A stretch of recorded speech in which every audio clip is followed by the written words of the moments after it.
Hello everyone, welcome to Abhyaas Technologies.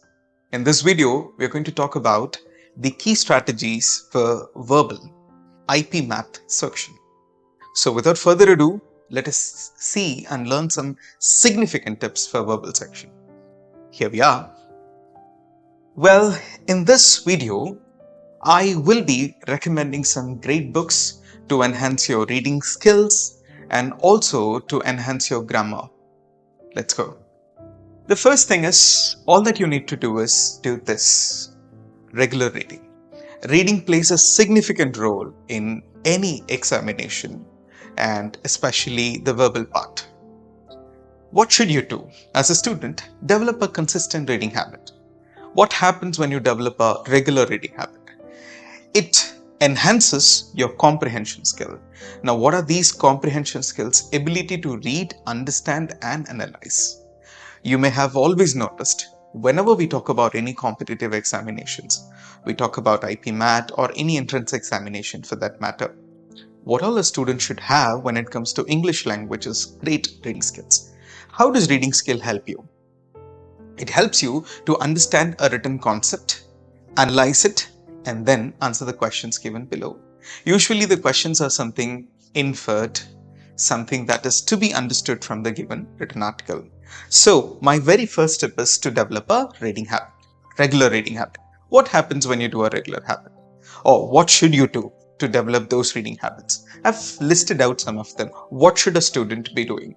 You could read fiction, non-fiction, literary classics. You could read contemporary literature. You could read essays and short stories. I'm sure this is going to be very interesting. You students always love reading books. You may have read books on, let's say, children books. You may have read some fiction. You may have read a lot of academic books as well. What is more important? It is very important to read books on eclectic topics. Do not limit yourself to academic texts or fiction for that matter. Okay, read wide range of books that enhances your understanding ability, that also helps you to think broadly and to infer from the given concept. And the last one here is self-improvement and vocabulary building. And when we talk about vocabulary building, one book that comes to our mind is definitely Word Power Made Easy, right? I'll also be recommending some great books, don't worry about that. So how do you improve self-improvement? What are these self-improvement books? Self-improvement books are actually self-help books. Yes, I'm talking about personality development books. Now, there are many in the market. Okay, why don't you just Google and take a look at them? I can recommend some of them, but let me not be biased. Okay, moving to the next tip on my slide is definitely vocabulary building. And to build your vocabulary, I'm going to recommend some exercises online, and I'm also going to recommend some great books. See, why is vocabulary building important? Learn new words daily to improve your word bank, which will help you both vocabulary and reading comprehension as well. See, it's very significant to develop vocabulary, and it's also significant to have working class knowledge on vocabulary so that you understand a written article better. Sometimes we don't understand a paragraph better or the way that should be understood because we do not have a very conscious understanding of the words listed or given in the paragraph. So that hinders your understanding. So how do we do that? We learn words. And how do you learn words? I have recommended some exercise and some great books. Let's take a look. Word of the day. Learn new words every day. You keep a list of words that you should be probably learning each day. 50, 100, that's your choice. An ideal number of words can actually work for you. Play some activities, flashcards, contextual reading. Now, when it comes to contextual reading is trying to figure out the meaning of the word depending on the given context. We usually understand the meaning of the word by understanding the concept.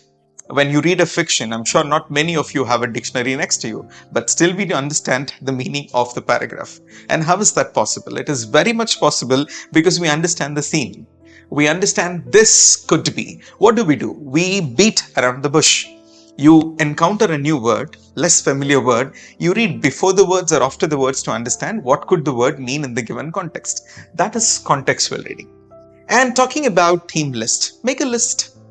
You have a topic on your mind. Let's say, for example, you can list out a place on your mind, write the name of the place on your mind, and then list out the new words that could be used in that place.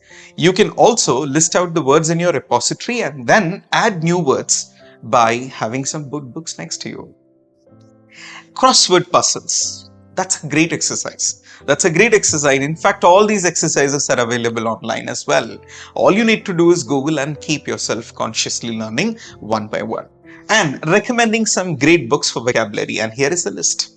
I'm sure you can take a list. WordPad Made Easy, Norma Levy's, The Vocabulary Builder, Workbook by Chris Laley, and 30 Days to a More Powerful Vocabulary by Wilfred Funk and Norma Lewis, and Merriam-Webster's Vocabulary Builder, Verbal Advantage by Charles Harrington Elster, and Barron's 1100 Words You Need to Know.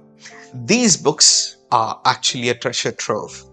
I strongly recommend read them, do the exercises to have a working class knowledge on vocabulary. And how does vocabulary help? It helps a great deal to understand a paragraph better, passage better. You're going to do that well. Let's go to the third tip. The third one is definitely grammar proficiency. Sometimes having poor knowledge in grammar actually hinders our understanding. We do not speak well, nor write well, so it's important to develop that efficiency on the grammar part. And how do we go about it? Review and practice grammar rules to ensure you have a strong foundation in English language mechanics. When I say English language mechanics, I'm referring to the different kinds of sentences. Have you ever wondered why some people speak fluent English and some find it difficult to convey message or to get the message across? And the problem is they do not have a command on the sentence formation. And some use simple sentences, some are very comfortable using compound and complex one. So what kind of sentence should you be using? That depends on your understanding of the grammar part. And how do we do that? We do refer or read some grammar books. We do some online exercises I've talked about. And we do some grammar exercises. There are so many books available in the market. Buy the one that's convenient for you too. And join a grammar workshop. There are many available online today. All that you need to do is Google a little more, cater some time for it. Grammar plays a very dominant role. Not only here. It's not just about IPMAT examination. Grammar plays always a dominant role in every sphere of life. Next one. Time management is my next tip. Practice with time constraints. What does that mean? You need to make sure that all these entrance examinations or competitive examinations, they have a time constraint. It's very important that you set timer and then work on it. Make sure that you're doing it within the time. Now, this is not a creative aspect to have ample of time. It's a time constraint one. And work on your time management skills to complete the verbal section within the allotted time. That's very important. You can't afford to spend more time than the required one or the limited time. You end up taking more time in one section and that hinders your performance in the other ones. Take a look. And practice under time constraints. The tips. Section-wise time allocation is important. Prioritize questions. What kind of questions should you be answering first, next, and all? That's important. And regular timed mock tests play a dominant role. No matter how much you practice, how many exercises you do, it's important that you take mock, because it's not section wise that gives you the better understanding. It's the mock that gives you a better understanding. The more number of mocks you do, the better understanding you have, how much time you cater for English verbal section and the other sections as well. That's my tip. And moving to my last tip for today, there are many more videos to come, but in this video, the final tip is mock test and analysis. How does analysis help you? How does mock test help you? Take practice tests. I'm referring to subject-wise tests, mock tests. Analyze your mistakes. That's important. You make a list of areas of improvements. You call it mistakes or you call it areas of improvements. They're going to work a lot. And focus on improving your weak areas, your areas of improvement, to boost your performance in the IPMAT Verbal Section.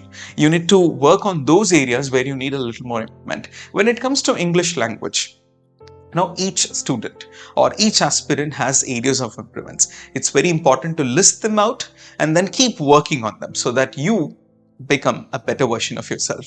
And what are the tips here? Take official mock tests, analyze mistakes, Focus on your weak areas, your areas of improvements, and simulate test conditions, and finally progress in tracking. So when we talk about all these tips, the number of tips that I've given you, I happen to list out 5 significant tips that you should be doing when you're preparing for IPMAT Verbal Section. And this was 5 tips from me. My name is Shaji Mohan, and I represent Abhyaas Technologies.